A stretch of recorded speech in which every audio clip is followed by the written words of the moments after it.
Хэрвээ та энэ тоглоомыг хүүхдэд авч өгсөн бол эсвэл авахар төлөвлөж байгаа бол энэ бичлэгийг дуустал нь үзхийг зөвлөж байна. Учир нь хэлбэр хий зүнг үзэмж гээд олон төрөлтэй энэ тоглоом нь хүүхдийг түлж эмнэлэгт хүргэх шалтгаан болж байна. Мантан бус шиг харагддаг энэ гээлэн тоглоом TikTok дээр тренд болж байгаа.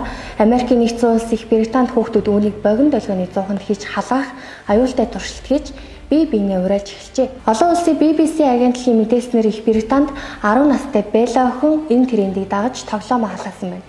Гэтэл тоглоомыг гаргаж ирэх үед гинт дэлбэрч доторх буцалж ийсэн халамгээл нь охины нүүр хүзүү рүү цацагдаж хүнд хэлбэрийн төлөгдөлт үүсгэсэн байна.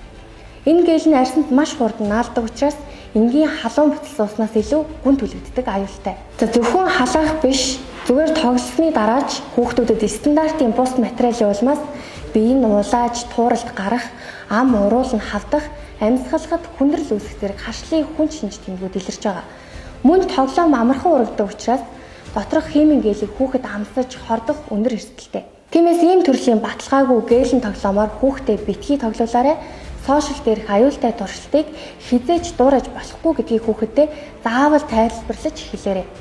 Хэрв тоглосны дараа ямар нэгэн шинж тэмдэг илэрвэл шууд эмнэлгийн байгууллагт хандахыг мэргэжилтнүүд зөвлөж байна.